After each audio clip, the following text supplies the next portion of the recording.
Next, we have one of the more interesting opening lead problems. But first, Gavin or Steve, can I get you to comment on the auction?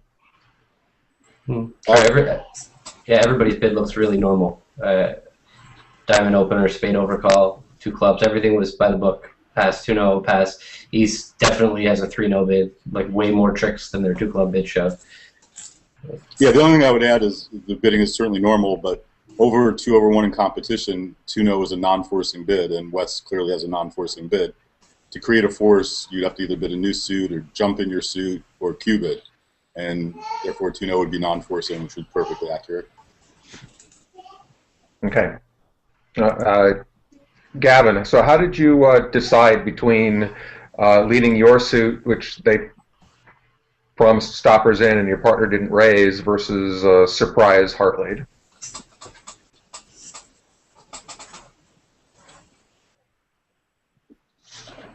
Gavin, we're not getting any voice. He probably didn't have a good reason, so he's just Yeah, no, acknowledging it. I mean, I didn't think about it for too long, but my reasoning was that I didn't see how Hartley was going to beat the contract. I have 10 high card points, and so my partner's only got 5 or 6, and at maximum. I mean, I was shocked to see 7, to be honest. Like they have 12 on my right, and they big game on my left, so. Usually they're going to have 24 points. I mean, it was like the fact that dummy hit with 7 clubs obviously changed the dynamic. But I'm pretty sure my partner has a club stopper. So I want to, in order to beat the hand, it just seemed like the best way to beat the hand was to give them one of their spade honors and then have my partner get in with their club honor and play a spade through and beat the hand. Like if I lead a heart, I'm basically playing for my partner to have king, queen, or king fifth of hearts, or king, queen, fifth of hearts. It's like if I catch my partner with king, queen, fourth of hearts, then there's, it feels like they're gonna. I mean, that's a lot of hiker points. That's a perfecta. It just seems like that's so much less likely than just leading a spade, having my partner get in with clubs, which looks inevitable to me, and playing a spade through. Leading a heart is just so likely to cost the trick and cost the tempo, and it's just sort of throwing it out there. They didn't raise 2 clubs to 3 clubs. They have hearts on my right. It's not like, yeah. Okay, that makes a lot of sense. So if partner has king, queen, fourth of hearts, partner probably doesn't have anything else and declares just going to be cold, so don't play for that. I like that. I mean, they're not going to be cold necessarily. If both of the ace of spades and the ace of diamonds are on my right, they're still down on that holding, and leading a spade might give them their 9th trick if they have exactly 6 club tricks to go with ace, queen, ace. It's possible that leading a heart could be the winning lead when partner has 4 of them to the king, queen, but not that likely. Okay. I mean, also, I might have 5 hearts in the club entry. I might be right. It's pretty close. I mean, I think a spade leading your 5-card suit is pretty normal, but a heart lead has a lot to go for it also. I mean, doesn't it seem like a heart could just, like, there's so many holdings where a heart just, like, blows the suit, and I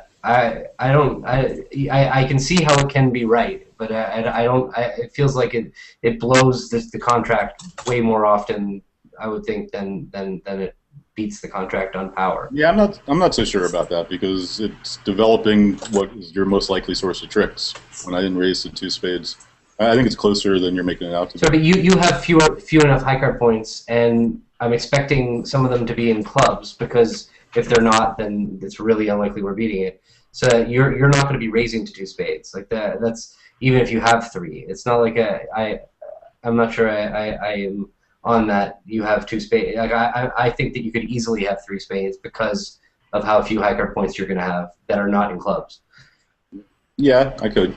It's possible, but there's a lot of hands when I have 3 spades that you're just not beating the hand also. So I'm still sticking with it's a lot closer than it seems. I think there's probably some hands where even if you just have king fourth of hearts as well, it could work out. Where you set up the 4th heart trick and you have a club trick and you get one of your kings. It was definitely a good lead on this hand, so that was good. Okay, so let's watch what happens on the spade lead. So the first spade goes to. Let me try again. First spade goes to Declarer's jack, and Declarer tries a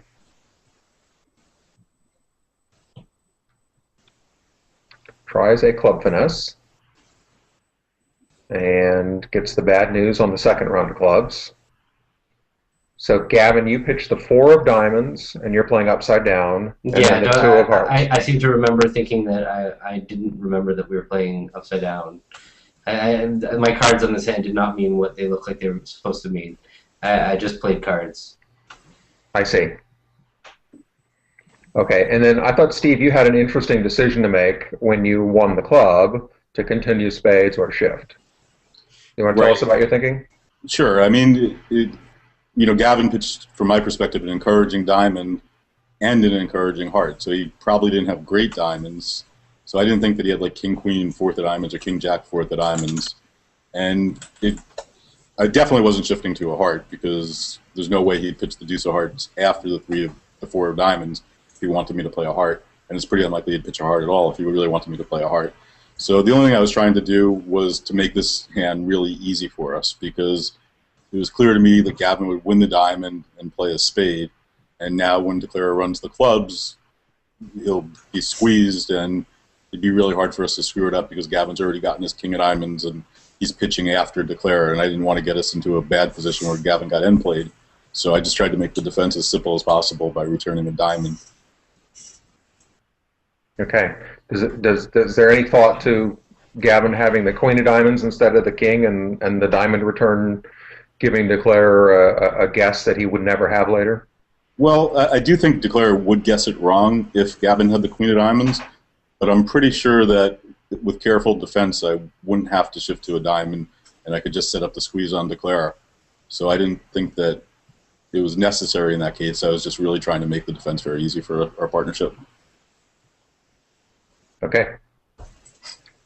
So after the king of diamonds, the spade out, setting up the king of spades is the 5th trick for the defense. There was not much left of the play other than to run winners and hope somebody made a mistake. So I'm just going to flip through this relatively quickly. One thing when you're defending a hand like this, like from my perspective, I know to beat the hand, they have 6 clubs, 2 spades already. That's 8. So if Declarer has the ace of diamonds, they're making 3-0. So and from Steve's perspective, if they have the ace of hearts, they're making 3-0. And these type of hands, as long as you have a clear goal in mind of beating the contract, it's kind of easy to put your partner on the cards you need them to have to beat it. So to get your 5 tricks. Okay, so match points, in other words, would be a lot harder because you don't know what your goal is. Well, right. At match points, it would be way more important for me to encourage diamonds with the queen 3rd, kind of thing. To get a low diamond through or whatever.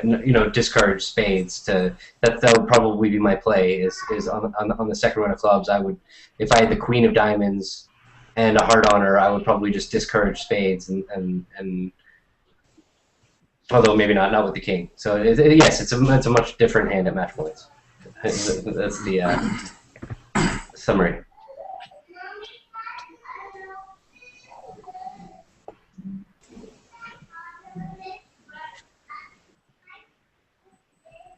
Okay, at the other table,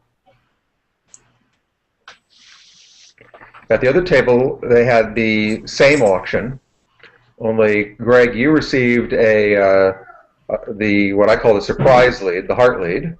Yep. So can you take us through your thinking in 3-0 and your play, particularly in hearts and clubs? Were there any special holdings that you were catering to with the winning the jack and dummy and leading the low club? Well, let's see. I led the low club mainly because I saw what looked like a pretty easy road to 9 tricks. Like I can set up 6 club tricks this way, and I already have the heart of 7 and the ace of spades is 8, and they're not going to be able to set up their tricks in the other suits without letting me back into my hand for trick 9. So, if I want to play clubs a different way. I guess I could start ace of clubs, but if I want to start clubs a different way, from my hand, I'm going to have to do some really disgusting things to my communications and set up tricks for them in the process. And none of that seemed particularly appealing. I don't know. I thought leading a club off dummy at trick 2, like I thought about a tenth of a second about this, and it just seemed. It's funny when I look at the Jack of Hearts play. Like, I think it's definitely better to play low and win the heart in your hand. But I can see why you play the Jack of Hearts, because your communication sucks, Yeah. and you kind of want them to win the ace instead of do something. But it seems like winning in your hand and leading the Jack of Clubs is just going to take more tricks on average. That it's not actually killing your communication as much as you think, because what'll end up happening is they're going to play some. You're going to win the heart honor in your hand, and you're going to finesse the club, and they're going to duck, and you're going to finesse the club, and it's going to lose. And you're in pretty much exactly the same spot. If they play a spade to take out your spade entry, that's your ninth trick anyway. And if they play back a diamond or a heart, it's never going to really work out worse. It's not impossible the king of spades is offside too if North had a really strong hand. So if South has the king of spades and North has the king of clubs, then the actual line could be a little more scary. Yeah, but it wouldn't really matter because North would have to duck the king of clubs anyway. Oh, you're saying so they could win the king of clubs and play a spade, and now you don't get your second heart trick. So you lose one club, 2 diamonds, 1 heart, and 1 spade. Yeah, that's 5 tricks, right? Right. Yeah, that's the scary scenario, I think. Okay. Yeah, I think I just to be honest, I saw that once if the Jack held, I would have 9 tricks, and I didn't worry too much about it after that. Right.